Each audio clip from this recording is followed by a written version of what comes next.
Something as simple as a potato chip bag can end your pet's life. Well, you may not be aware of the dangers of pet suffocation from food bags, but Bonnie Harlan, the guest on my show today, made it her mission to educate pet parents and anybody in the pet space about the dangers of pet suffocation.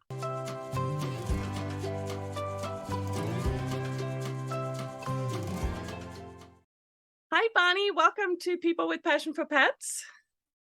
Hi, Birgit. Thanks so much. I'm very excited to be on your show today. And this is really something that all pet parents should be aware of.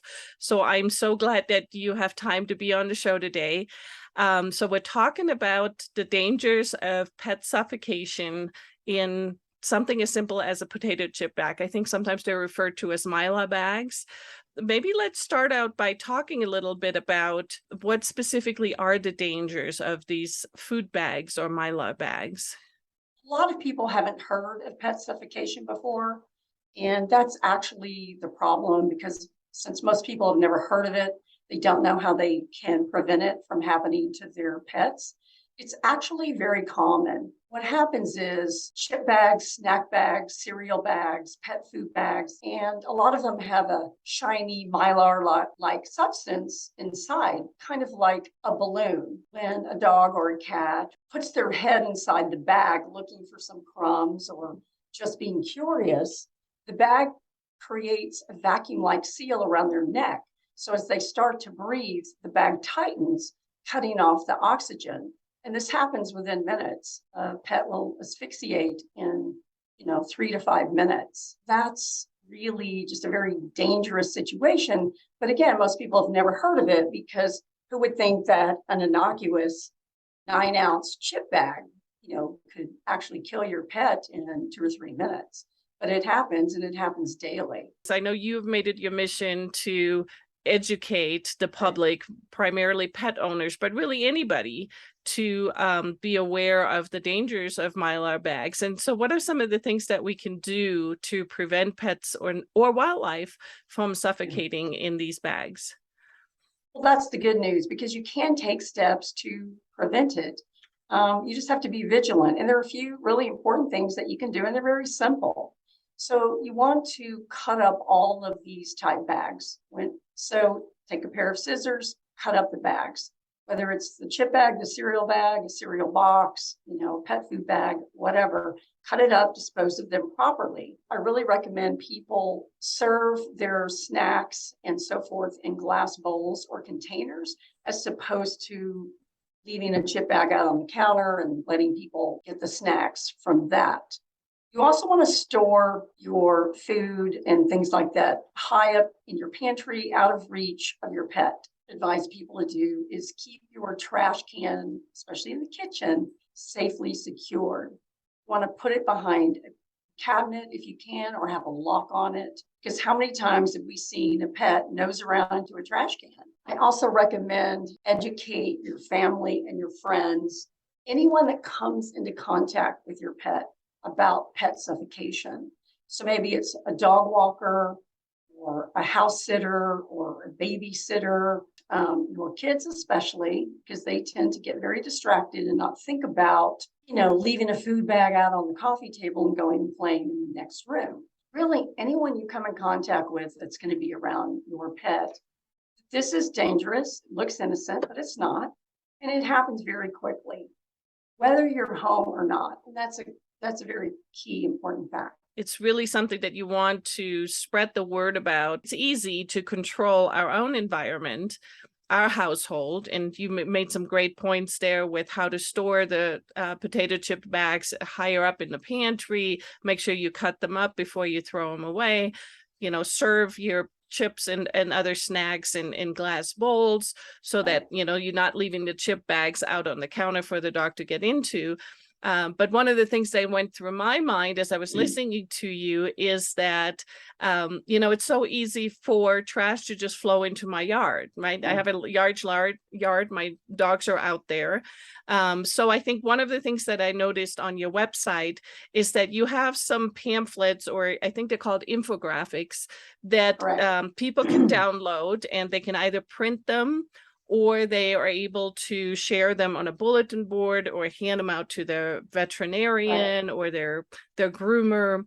Billy, your mission and all of our missions should be to spread the word, not just in our household, not just to our family and friends, but to really anybody, because unfortunately, it can be as simple as a strong wind blowing a potato chip back in my backyard, and it becomes a danger to my pet, correct?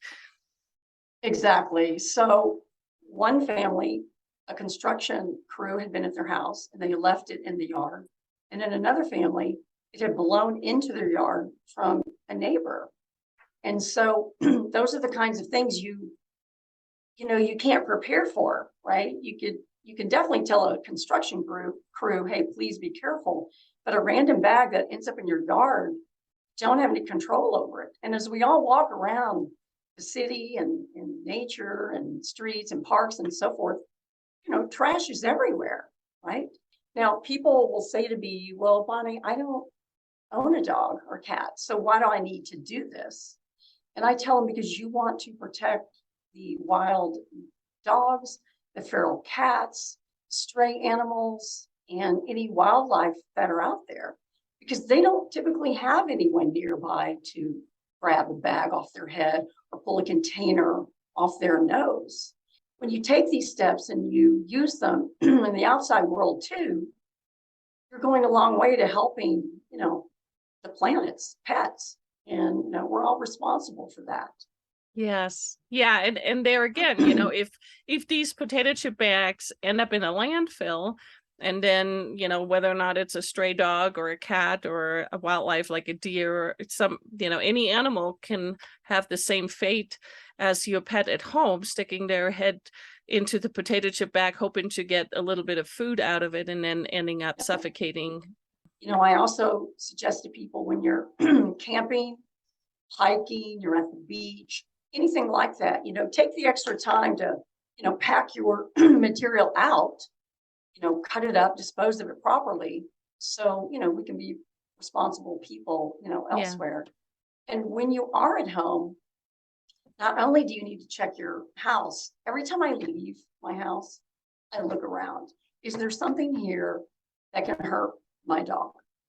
And sometimes there is that I've missed, or maybe I have a guest staying and they've left something out. But the other thing is, you want to check your your garage and your car and your backyard and things like that. Not just, your kitchen, where unfortunately that is where most pets find bags, are in the kitchen. You started this because of a very sad accident that happened to you personally. Would you mind sharing a little bit about the details? Sure. So Prevent Pet Suffocation is 10 years old. And the reason I started it is I had my 4-year-old rescue dog at home. And I left to go do some errands.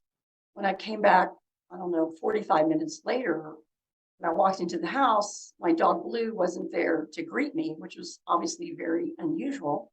So I noticed there was a bag of trash that was knocked over in the kitchen. So I started looking for him and I just couldn't find him anywhere. So after about 5 minutes, when I looked upstairs in the corner of my game room, I found him laying motionless under a table.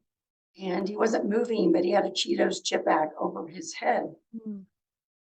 I kind of knew in that minute that he had just suffocated, and it was just shocking to me at the time. So I ran to him, I pulled the bag off, I started CPR. Well, actually, I didn't know CPR. I had to call my vet. It was hysterical. He walked me through it, and I was unable to revive him. It was too late. And it was so shocking to me. I just was angry and mad, and I had never heard of this before. In fact, my vet even came over. He said to me, Bonnie warned you about 100 different things, but a chip bag would not have been on the list. So I was crushed, and I just decided then and there that I was going to do something about it. And if I didn't know about it, many other people probably didn't know either. And that's how the seeds for Prevent Pet Suffocation were planted. It's a work in progress, but we've come a long way. Yes, and it is such a sad story, and I can only imagine what it would be like to come home and find your pet suffocated in a potato chip bag. But like you were saying, unfortunately, many of us don't know about it, and that's really why you are on the show. That's why you have your nonprofit organization, so that you can raise awareness, and hopefully many people will listen to this interview and get the information. And as we said before, and we'll share the links to your website, but let people know where they can find you. I know you have a blog, and again, you have the infographics that people can share with their family and friends. So here's a copy, one of the infographics. It's on our website. You can print it off, download it, share it with your friends. Our website is preventpetsuffocation.com. We're on all the social medias, Instagram, Twitter, LinkedIn, YouTube, Facebook, etc. And, you can always email me at info@preventpetsuffocation.com. Maybe you know someone who's lost their pet and they need some support, or they want to know what happened. We'd love to feature everyone's stories, because that's what helps us get the word out. We'd love to hear from you. And I also have a petition online on my website to Frito-Lay to add warning labels to the snack bags. I think that would be perfect for companies that have chip bags or other snack bags to put just a small label on there and just make people aware of it, and maybe even just a request, please cut up this bag. And I think that's the number one thing maybe for all of us to take away is, when you're finished with a chip bag, when you're finished with your snacks, just take a pair of scissors and cut up these bags so that they cannot be harmful to your own pets, other people's pets, or wildlife. Exactly.